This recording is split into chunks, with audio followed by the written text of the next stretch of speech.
So in our first intro video, we talked about what FlipGrid is and how to create an account. Now that we have an account created, in this video, we're going to talk about setting up your very first grid, as we call them, and all the different things you can specifically set up with that grid. So this is what the FlipGrid website will look like every time you go to it. Now that you have an account, you're going to click Educator Login.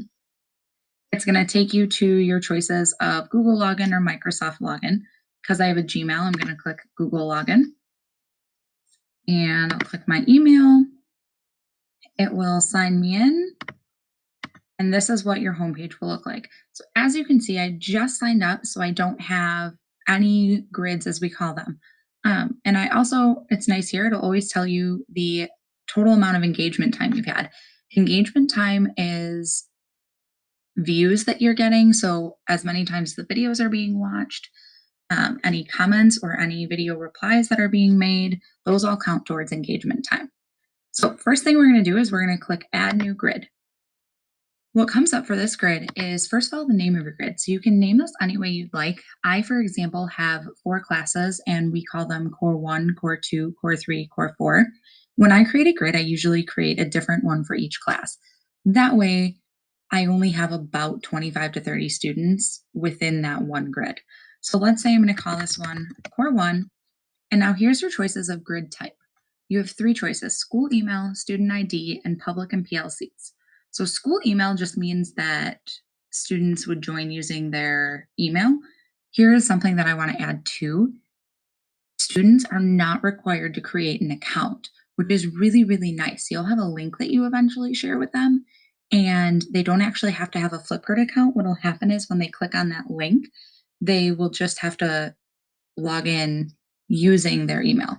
Or you can have a student ID where each student would have their own ID, then that's how they would log in once they click on your link. Or you can do a totally public grid where anyone with the link can click on it. Because I teach middle school, I tend to go with the school email. My students, again, are middle school, we're 1-to-1, therefore they have Chromebooks, they all have an email. So I tend to go that route. It also stops it from being completely public. That way I can control who is seeing the grid and who has access to it. So I'm going to click school email. You can also use the other 2. And then this is my FlipGrid code. So if I wanted to, it's always going to start with the flipgrid.com. But if I really wanted to, I could change this code down here to something different and it'll tell me whether it's available or not. Usually don't change it. I just leave it as is. Click next.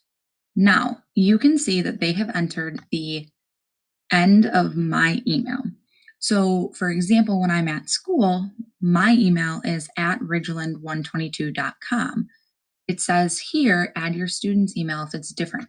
My students are .net, so I would want to type at ridgeland122, maybe .com for mine.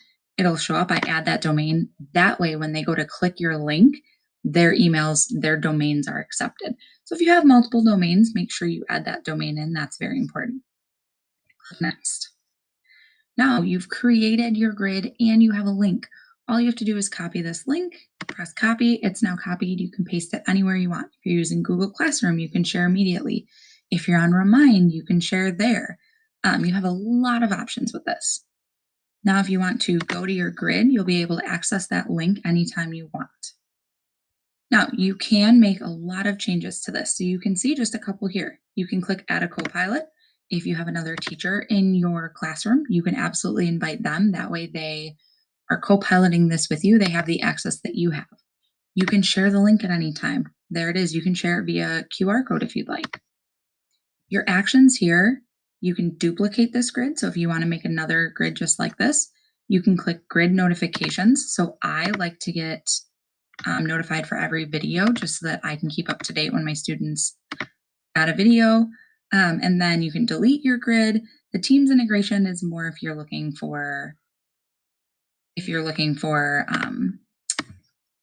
like on a very large scale, then you can kind of connect this to something else.